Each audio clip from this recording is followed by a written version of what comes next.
Welcome back, everyone, to our very final session for today. We're here with Yorrith de Bakker from Belgium.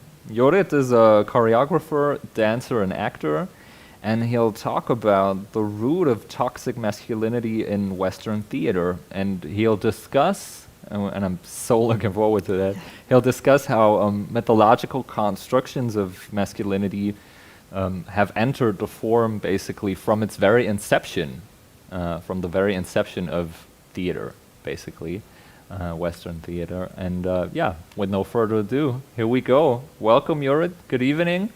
Welcome. Good evening. We're very much looking forward to what you tell us.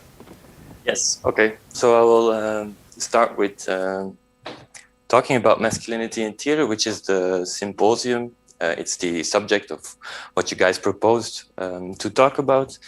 I am very affected by toxic masculinity in theater because I worked with a lot of toxic masculine directors, and that's why I started to develop and research like how does this actually function? How come that we are in this kind of ways of experiencing archetypes still? And then I was like in the middle of like the existence of Greek theater. It's like where theater was conceived, and how was actually the zeitgeist of those people at that point. And I discovered a lot of toxic masculine roles that were embedded into this Greek mythology and gods. And so I'm going to guide you through how gender identity is formed, and from gender identity I will go to Greek archetypes and gods, and then we will slowly delve into how we could change it, how it is slowly changing. So bear with me. It's going to be a talk that's going to take a while. I'm going to use a lot of different concepts, so I hope you can stay focused. So there's a beautiful penis from Pompeii, which is okay. Can you go to the next slide? Because it doesn't do it. Okay. Okay. So I'm going to start with gender identity and gender performativity. So Judith Butler is one of the most well-versed philosophers about the subject. And it would be bad not to talk about her if we talk about gender. So I'm going to start off with asking, like, if we talk about masculinity in theater, we just must agree on what is masculine first. So this is like, when I prepared this talk, I was like, yeah, but we're talking about masculinity. Like, what are we talking about if we talk about masculinity? So how do I approach masculinity, and through what lens will I guide you through this is a very interesting beginning. Like, where do we start? So different perspectives, they don't always agree with each other. So Judith Butler makes a very clear distinction. So like, there is different types of gender, and there is a biological gender. The biological gender is basically what you are born with. And so I am born with genitals, and these genitals, they will give you an indication, are you a woman or a man? But if we believe that this is gender identity, then a lot of people are discarded that don't feel like their gender or their sex, like what they are born with. So basically, this is an aspect that contributes to gender identity, but it is not the totality of it. So it's a dogma that you think that when you're born with a penis, you are a man. This is something that we know now that is invalid. It's not true. So basically, then we go to the other construct, which is the social construct. It's like, how do we relate to others? It's like, how do you construct identity to actually show to the others what you are representing, what type of sexuality or what type of gender identity you perform.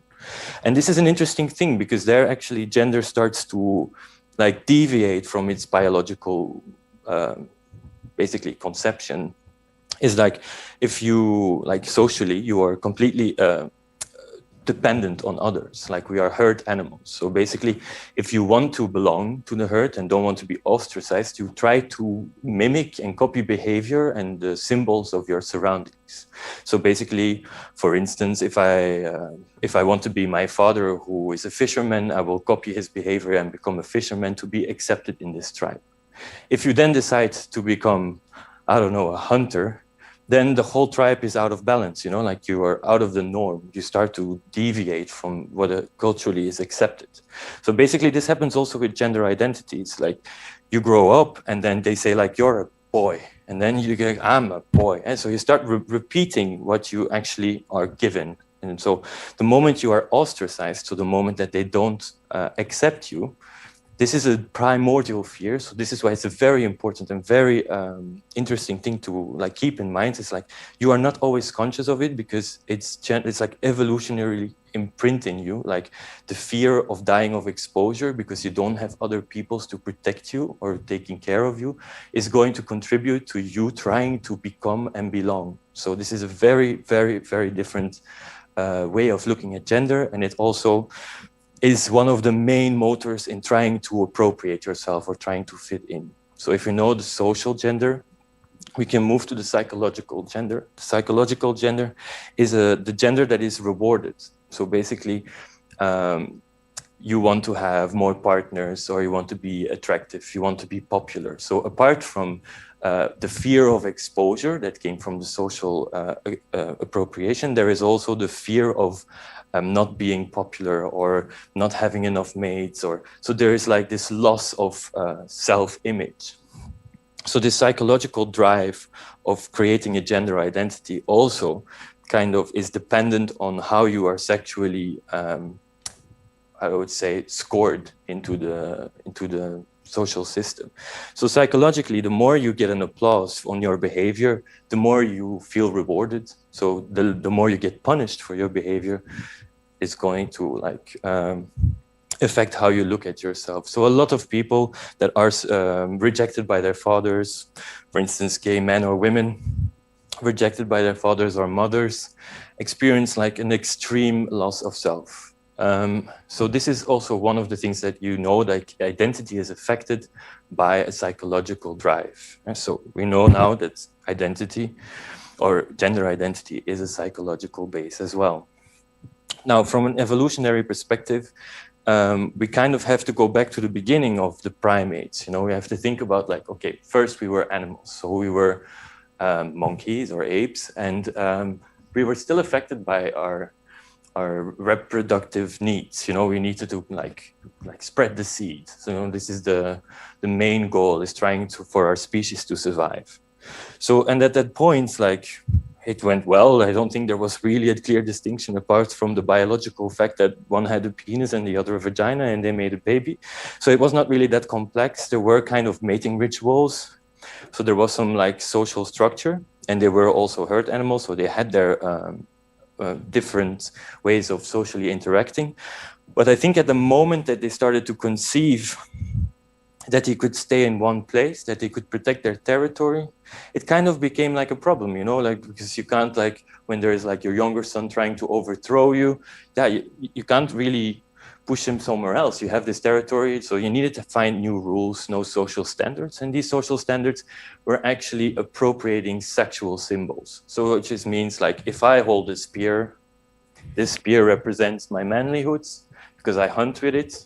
If you touch the spear and you're a woman, you become a man, you know, like, so this is like externalizing sexual identity and objects to actually make clear to your surroundings where you are, you know, like, or what you are. So claiming identity because of exterior symbolism.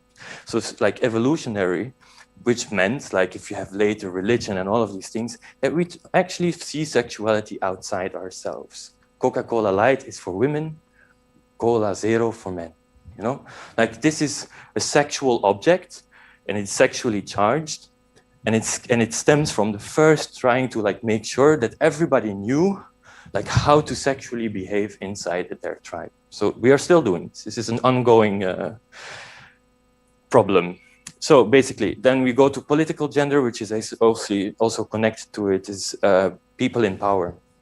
It's like the more power you have, the more you try to look like the people in power. So this is, you always want to find more power, or and in a way have more luxury or more wealth or all of these things. You want to feel safety is also a second need that is also politically driven. So politically gendered identity would be like Hungary is doing right now. Homosexuals are pedophiles.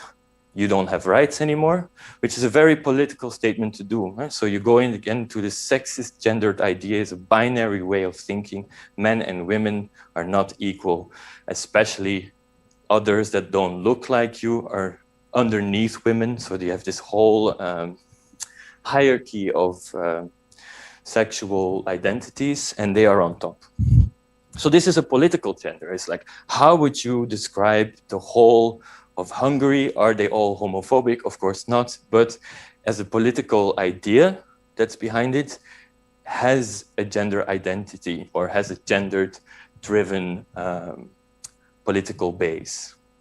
So now we have all of the different layers of gender identity. And now I'm still stuck with the idea like, okay, but if we perform so many different roles, from the ape until your body, and then in between all of these socially, psychologically structured influences, like how much of these am I aware of, and how many am I actually using for theater? How many am I using to perform daily?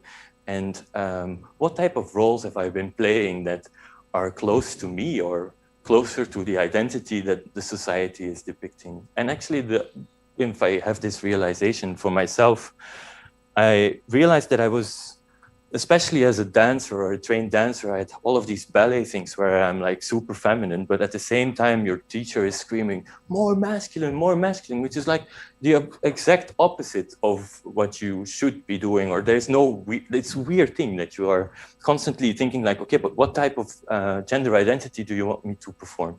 So there were like a lot of gay guys in my class that wanted to do all of the bayadères and all of the female things because they loved it and it was technically more endearing. So there is this constant question, like, how many times are we put into this rigid form of being a man? It's like, I've never, ever in my life have performed a role where I could be gender neutral or where I could be other than a heterosexual normal guy who falls in love with a girl or does the whole fairy tale from Disney. So there is this weird question that we have to ask ourselves when we perform gender also in theater. What type of roles do you perform? What type of roles are being played? And how are they depicted? Do you identify with them? Or did you start to identify them later? So good question for yourself if you are an actor or a dancer or any type of performer. Okay, it's again stuck. There is. Excuse me? Okay, so then we go back to history, and then we have a Shakespearean age where men are constantly playing female roles. So this is like the first time that actually in theater people started to realize like, this is how women feel, or this is how a woman should be or should behave. So they try to empathize with the female role. This is why in theater, the first shifts came into like allowing women more into theaters after a while, is because the empathy for the female role became more present. So by applying other gender identities, they started to really look at each other going like, must have been tough, or like, what am I playing actually? I'm constantly being beaten and I have no voice and I can't say anything else. It's like, so you start realizing when you're a man playing a woman, how difficult it must be to be a woman and what type of shitty roles you've been dealt with all your life, you know, like, so these are like very, very good examples on how history and theater started to kind of shift or break free from this gender like rigid roles. So this is a good example of a Shakespearean man who plays a woman. So then we go to Richard Schechner, which is also a modern theater director. And he says, like, across this very wide spectrum of performing, are varying degrees of self-consciousness and consciousness of the others with whom and for whom we play. So this is already a very long sentence, so I'm going to elaborate. So what he says is like on the spectrum of self-consciousness and self-awareness, he says that in the matter of performing, how more you are aware of yourself, how more you're aware of how you are coming across, how you are want to be perceived. And this is how gender performativity works as well. The more you are actually conscious of how you perform gender or what your gender identity is, the more you're aware of what you give to others. I will not be a homosexual in a homophobic environment. I will perform a different gender identity. I will perform the heteronormative stance. I will sit a bit wider in my chair, and I try to appropriate body language that will actually kind of make me not a threat for them. And so this is how we constantly try to shift between gender identities. So here is a very interesting way also in theater that he says, like, the more the actor is conscious of himself, the more he is able to find a better connection to his audience. So this is a very interesting idea, and I think it applies to any gender identity or any gender appropriate role. So then the more self-conscious a person is, the more one constructs behavior for those watching and or listening. So the more such behavior is performing. So the more we start listening, the more we start attuning to our audience, the better we are as performers. So actually, when you're 80, you must be like an amazing actor. You know, like this is, it depends how socially active you've been. Of course, if you've been on the land all your life and you have seen 4 people, it's going to be a different performance you're going to have, but it's going to be a performance anyway. So this is a good example how gender performativity and real performance as actors affect each other. Okay, again, stuck. So then we come to how toxic masculinity still exists into theater in the cultural sector. When it happened, #MeToo, it happened firstly in the cultural and then after in other sectors. But because media was just upon like Harvey Weinstein and all of these things. So it was a very,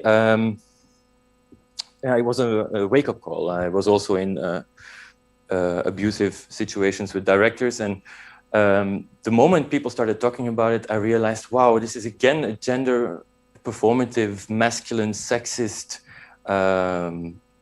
construct that we have been celebrating over years and years and years.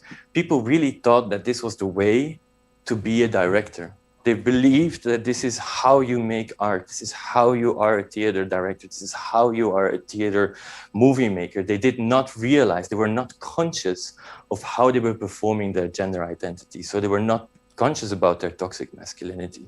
So this is a way of actually knowing like, wow. So now this whole #MeToo happens. People are finally talking about abuse. People are finally talking about this is not okay. Here we draw a line. But this line has been like, I don't know, centuries old. Suddenly we are crossing this line. We are at the cusp of changing how masculinity will be forever seen. So this is like a very important time for us to actually start talking about like, but what would we want to replace it with? Because if you like behead the snake, does it mean that it kind of is over? No, it's like the Hydra will have like 7 more. You have to kind of change how you talk, how you speak, what you show in your theater. So #MeToo kind of is the motor into how we are going to perceive gender or gender identity from now on. I'm gonna have a glass of water because like it's the Sahara Desert here. Okay. So how come that these people, these sexist directors who believe in a binary construct between men and women and this divine provenance of being a superior leader, how come they are so successful? Because if you can take away their success, they are harmless. So this is how we can root out toxic masculinity. Why are they successful? Is because heteronormative thinking, so belief of man, woman, child, is something that is relatable. A lot of people on this planet still relate to it. So when it's relatable, it has power. So the bigger the idea, so the bigger the construct of the idea, the more powerful it is. So basically all of these men and women before us living under this toxic masculinity are actually kind of, even though they try to resist it or try to be different people, you have a lot of women that were in this patriarchal systems going like, I'm a man as well. I will also be a bad boss and a sexist, you know, like here you are, you know, like, so there is this relatability. Like if we start relating to each other, constantly trying to belong, then if you're in the theater, you show stuff that people relate to, then you have more tickets. And if you have more tickets, you have more money. If you have more money, you have more power. So basically trying to risk and entertain subjects that are not so relatable is not so attractive for a lot of cultural institutions. So here at this point of fearing already a lot of audience, everybody is busy with how many followers and how many things. So this fear of not being relatable is insane. So they'd rather have a toxic masculine director who gives them money than actually having a new director who does not know what to do yet, does not define himself yet or herself yet in what type of gender identity she wants to perform or wants to show on stage. Then of course the risk is phenomenal because people are not going to relate easily. So here we are at a conundrum. It's like, how can we move the money and the power to the places where there is actual free thinking? So, and no abuse. Okay, this like slideshow is extremely slow because we're combining images. Okay, so now we come back to the Greek theater. So the origins of Greek theater. So men were seen in Greece as a kind of privileged and powerful man, and it was symbolized as the emperor, and then you have all of these absolute gods and leaders. But it's also the birth of democracy and freedom of speech. So there is this like also this bias, you know, like, we use it still. We are still a democratic society, as far as I know. Imagine, tell me that it's different.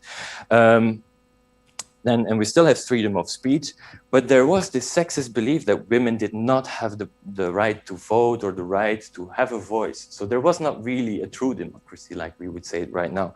So this gender inequality in itself, even though that we now still look at it as the epiphany of Western society, is like Greek society, developing democracy, developing philosophy, higher thought. So all of these things, they were deeply sexist, you know, like, so if you talk about the existence of theater, you actually start thinking about the narrative of abuse, power, rape. If you look at all of the myths, they're like infested with men who just take whatever they want.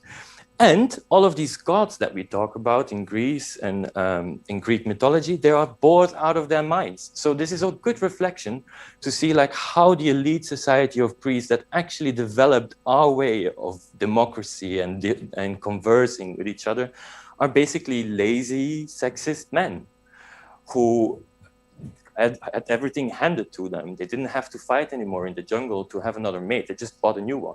So, and this is how they actually celebrated their divine power, by actually showing the people, the mass, like there are gods and they behave this way.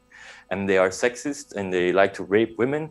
And they also think and ponder about life, you know, like, so this is how I see that Greek theater came to existence. And it was like a big show and people believed it, you know, people were like, oh, wow, this is what our society is. This is culture. This is what we stand for. So they did a huge propaganda trick and they were like, okay, so we're going to normalize the fact that we are highly privileged and that all of your money is going to us. So this is a very interesting way, because if you look at theater right now, it's still the same dynamic. So you have a hierarchy, and then there is people that have the money, and then all of the money from the playing goes up. But it never, like, you pay of course your actors, but you don't give them the revenue of what a whole season of playing was, you know. So there is this inequality still. So this theater still functions in the same way as a patriarchal system. So how can we get rid of that? How can we like even out the score? Oh my God, Jesus. I'm sweating. It's still, is it changing there? Okay, yeah, I kind of said this. So then why Greek gods? So I was there in this idea, and I was like, okay, so they kind of made a propaganda for themselves. They reflected in their mythology, in their war crimes and their justification of how big and cool they were. And these Greek gods, they did the same. So, and why is it interesting to look at these Greek gods, and especially these three that I'm going to now zoom into? They are like the patriarchs of the whole, like deities of the Greek religion.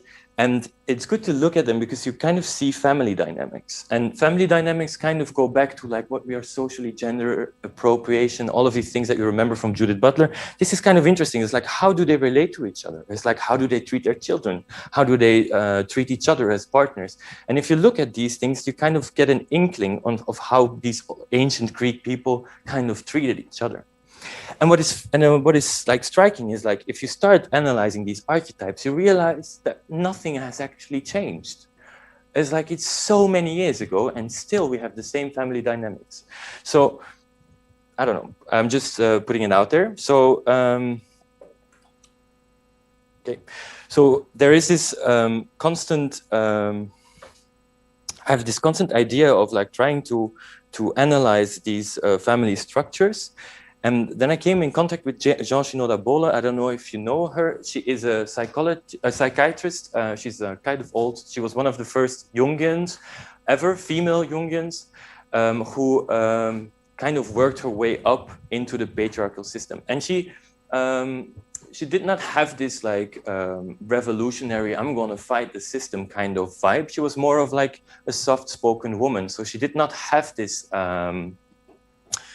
what should I say, this like this passion to kind of resist the system. What she did is she tried to analyze what is actually was going on. She had a lot of men inside her practice who were suffering from this toxic masculinity, and then she was surrounded by all of these like psychiatrists on their chairs in their easy seats, not trying to think further than their noses, trying to just put names on stuff and label things.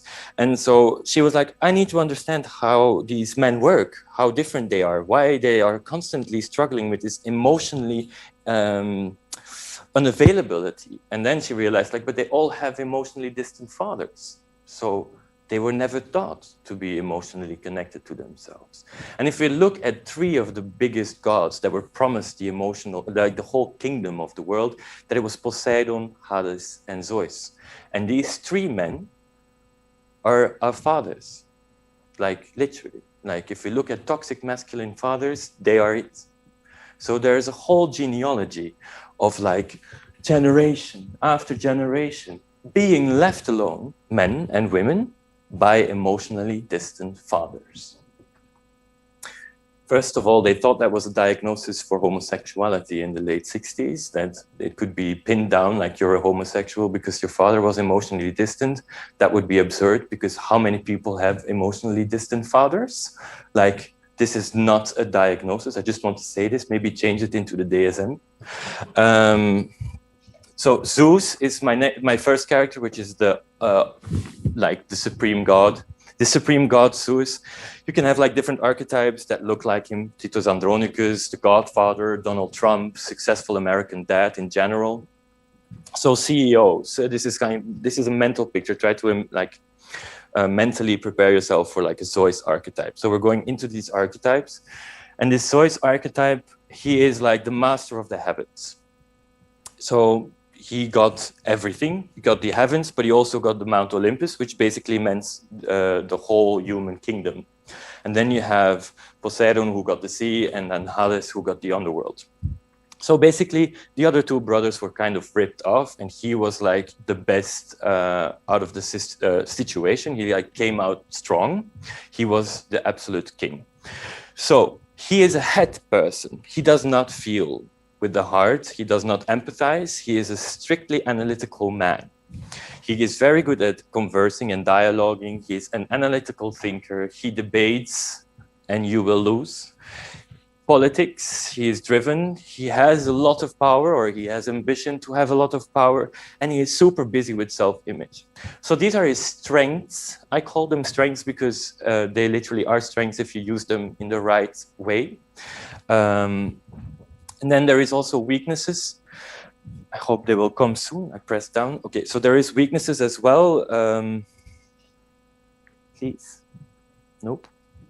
So the absence of a heart is his biggest weakness. He does not know how to feel. So basically, if you imagine you have a Zoe's father, I think some of you who are watching right now can, is you have your father who is constantly busy with work. He is constantly busy with trying to gain more power and more money.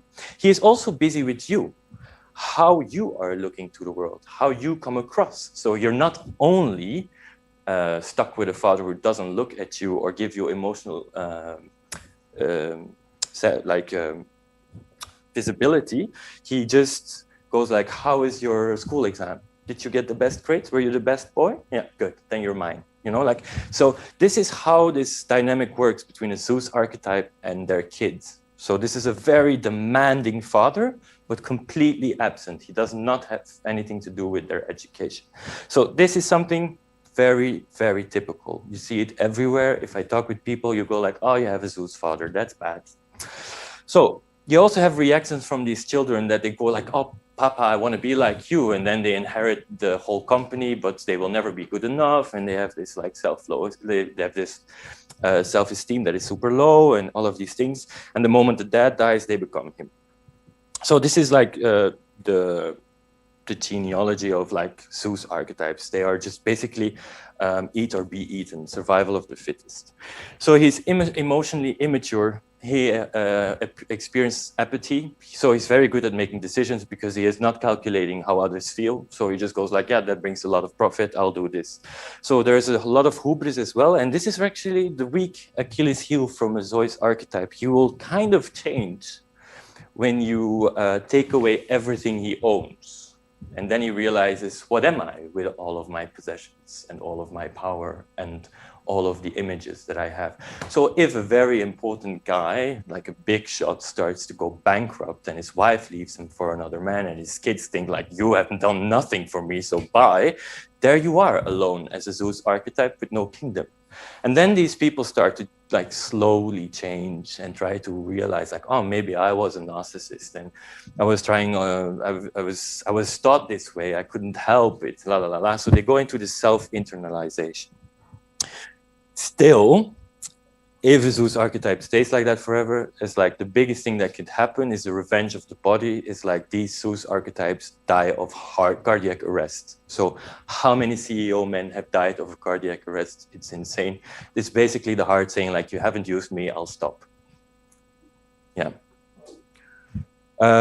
So then we go to the next one is Poseidon, and Poseidon is actually, he was promised the kingdom. So basically you have like 2 sons and then there is one promised the whole kingdom and then the other just gets jack shit. So he's like, you've been being nice to me my whole life and now I don't inherit the whole company. So this is how he felt.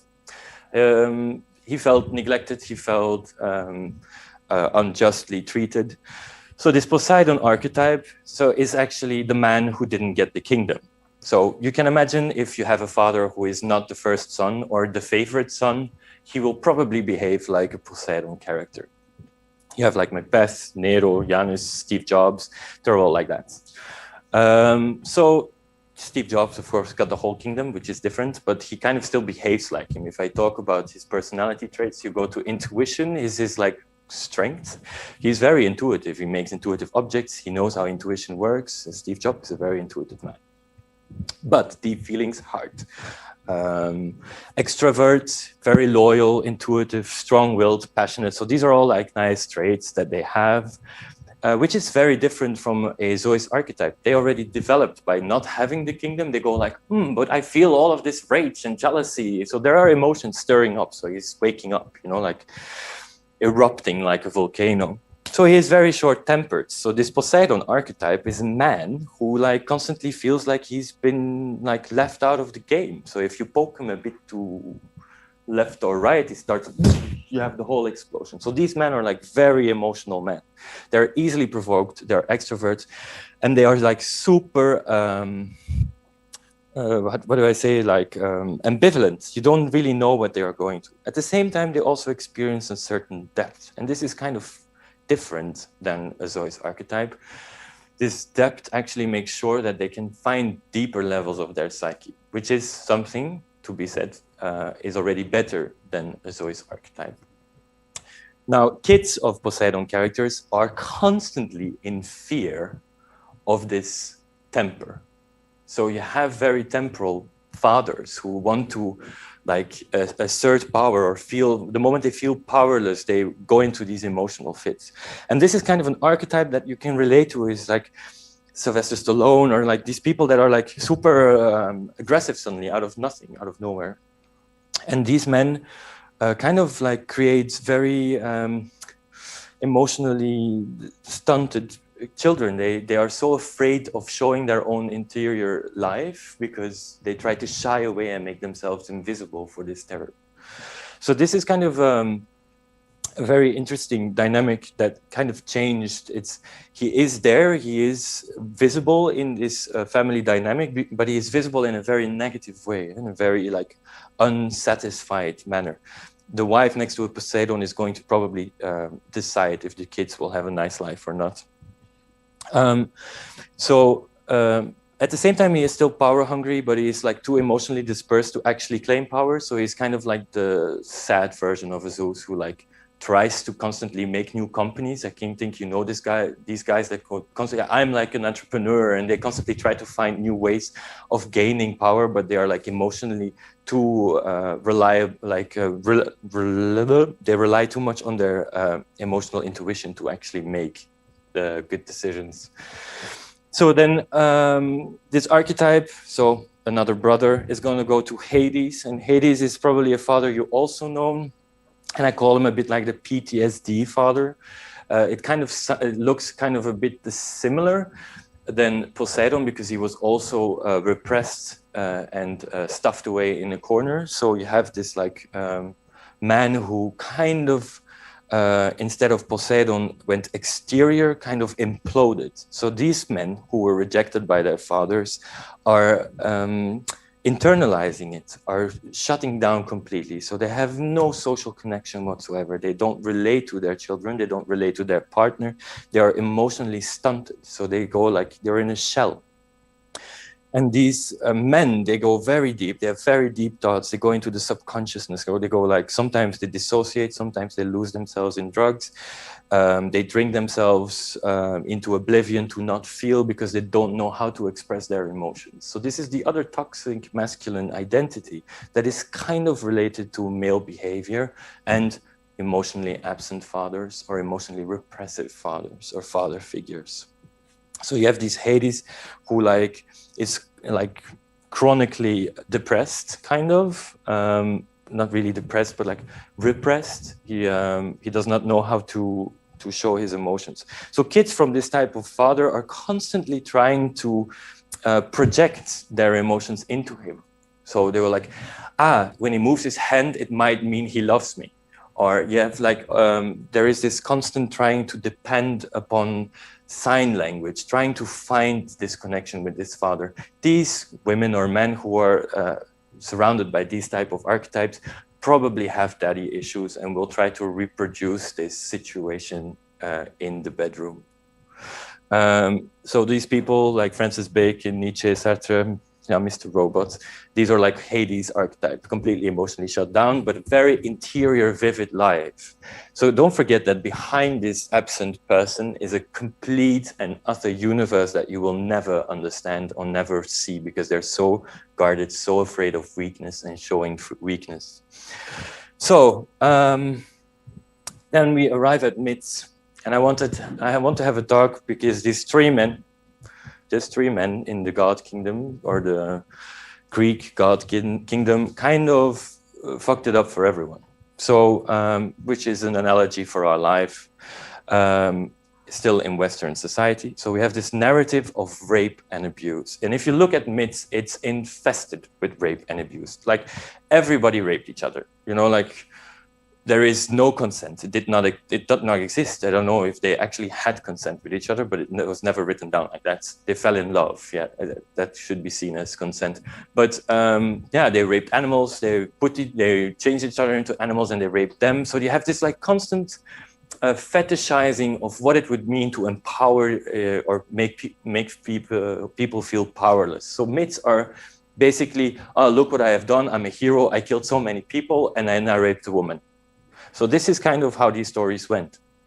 Or like, oh, I was bored, so I turned her into a swan, and then I fucked the swan.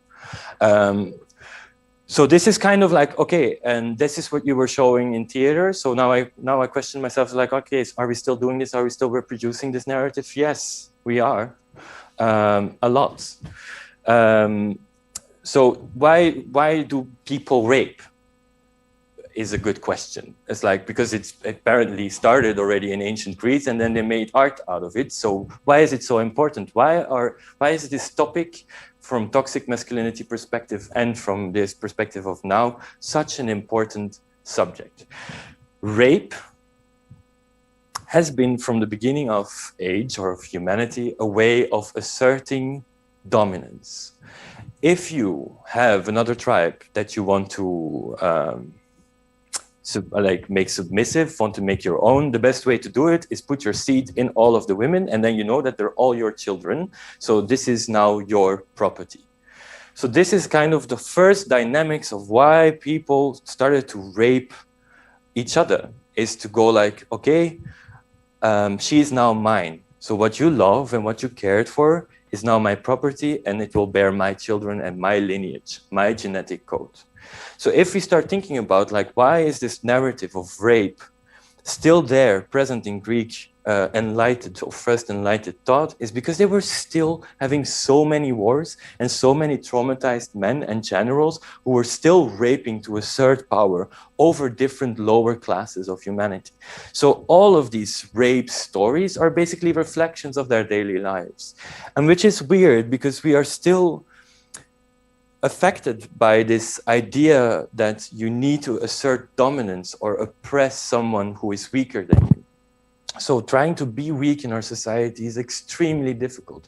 Trying to be vulnerable is extremely difficult, because we still realize, like, if we are a lesser group, we might get raped, we might get killed. So there is this constant fear of being abused or raped if you show your vulnerability, if you show that you are not the same toxic masculine leader. So this is why a Greek myth turned into, for me, if you want, there is the whole list of female raped victims in the Iliad. So this is a list of 1, 2, 3, 4. It's more than 20. And there's also male victims. They didn't care. There is also male men that were raped. It's not only women. So I did the origin of rape.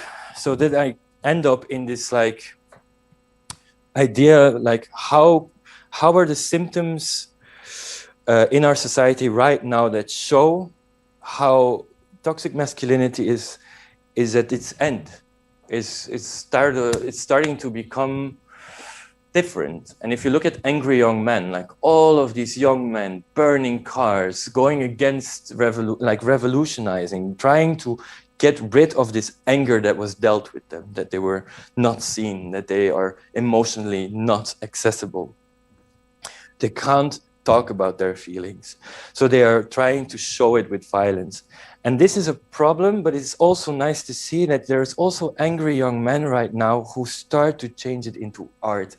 And I suggest that every boy that has been neglected by his father and has this internal rage, that you give him a space to actually be angry, but be angry and communicative and not violent or abusive or rape. So this, if I think about how theater could be also a good place for toxic masculinity to kind of change and shift into something that is more neutral, where we can accept that both of us are aware, men and women, and we are not as different, like we are not different from each other. We just experience consciousness, and all the other things is noise. So we are equal. We have the same longings. We have the same rights. This is what our democracy and our human values are. This is basic needs. So give these boys that are angry a place to actually talk about why they are angry, and they are angry for a reason.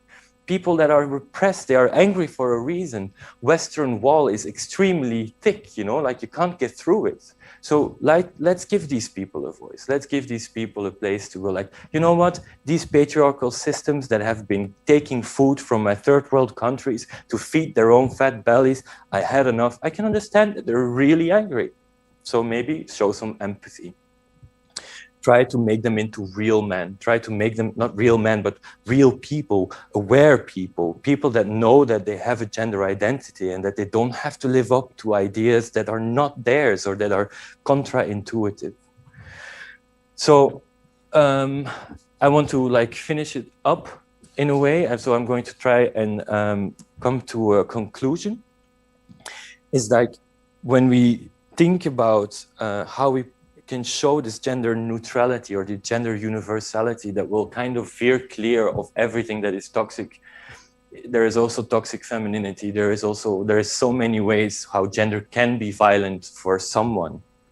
So these are like, I'm going to show you a short clip from Sharon Eyal, which is just a dance performance. It's very short, so I'm just going to show you. And she kind of managed to confuse the gender, how you call this, gender facial recognition in a way. So you don't know anymore, like, what are you looking at? Is this male body language? Is this female body language? It's just, it just kind of mutates all the time. So you kind of start feeling how attuned you are to going like, that's a man, that's a woman, that's a man, that's a woman. Like your brain automatically does this. And trying to get rid of that is kind of the best ways of kind of get rid of this first gender identity layer that is super rigid. So look at these people and try to analyze, like, is this behavior female or is this behavior masculine? And by just opening up this, like, I don't know what it is, you kind of loosen up, going like, maybe it doesn't really matter if it's male or female, and I can just enjoy a performance without trying to identify who they are. I don't know if it's going to play though.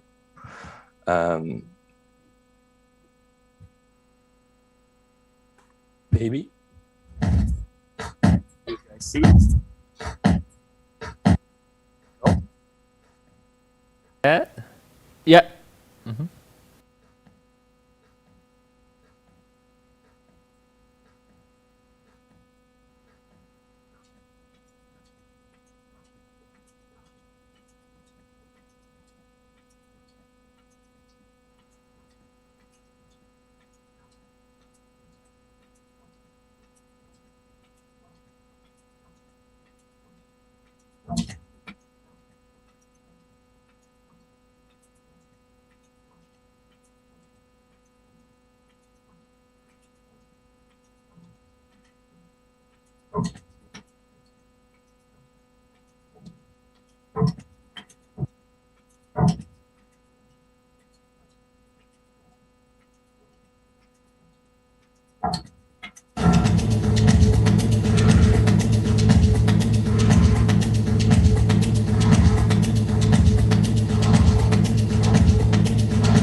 Clip from Sharon Eyal. I think it was very visible that there was a lot of mixing between gender identities, and that you kind of felt how she stepped away from all of these gender appropriate roles.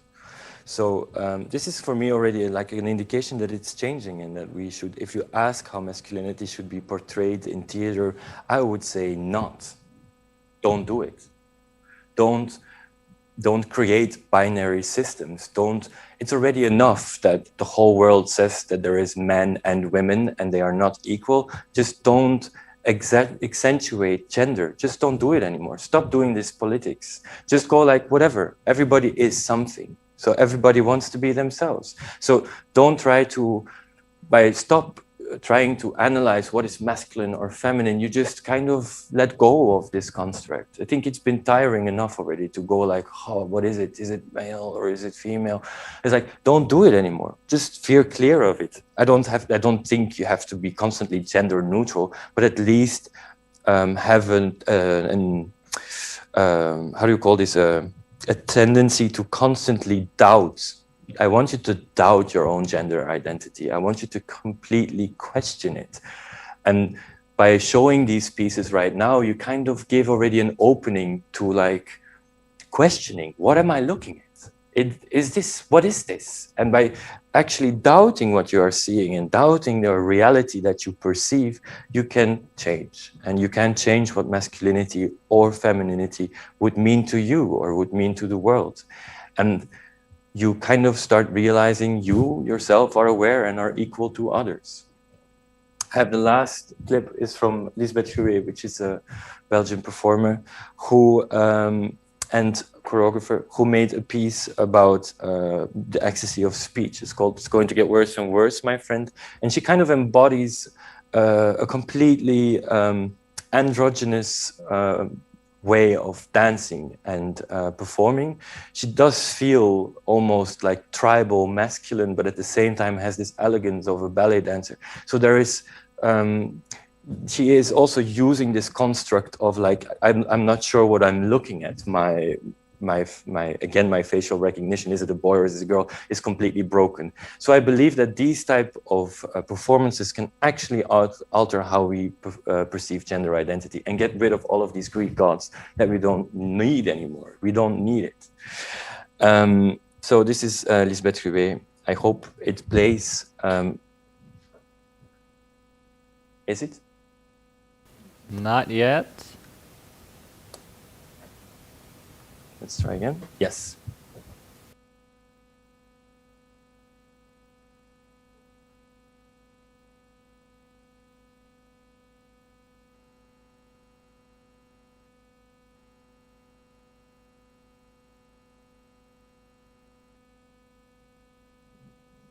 We must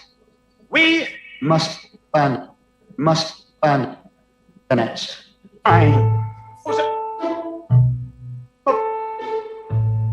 Stop.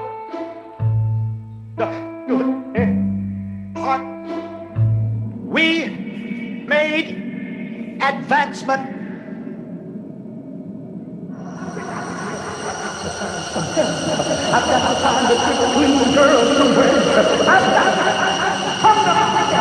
It's going to get worse and worse and worse, my friend. Okay, so that was Lisbeth. I know for sure that she wanted to be gender neutral there because I know her and she told me. But this is kind of where we end up with a question. And this question is like, how can we inspire this younger generation to become more gender neutral, to kind of have this universal idea, to restructure what we perceive as our gender identity from the ground up? How can we raise children with emotionally connected fathers and not distant fathers? How can we tell men that it's okay to cry, that they don't have to be constantly on guard and be vigil for weakness? How can we change this? And I believe that we need to make new gods, that it's time for us to generate new myths, and that it kind of needs to start reflecting what we are experiencing instead of reproducing what has been done ages ago. So I hope that you had something from this talk and that you want to talk with me about how can we change this perspective? How do you see it possible to change how we perceive masculinity and femininity in theater? Voilà. Thank you so much, Judith. I think we've seen the emergence of a new god today, a talk god. So my first question is, and probably the most important one is, are you touring with this talk? Because I would pay money to see you do it again. That was really, nice. really amazing. This is the first time I spoke in public, so this is great. Wow, really, applause, hats off to you. You should really continue this work and yeah, as I said, go on tour with this because so many more people need to hear this, both within the field and outside of it. You did amazingly well in the Sahara Desert, nonetheless. Yeah. So it was so inspiring. You've brought up so many integral questions, I think, for each and every one of us who's attempting to think this through and think further. Ideas like, the question, what are we actually attempting to replace the expectations towards power and power positions? What are we trying to replace it with? What is the concept we sort of agree on here?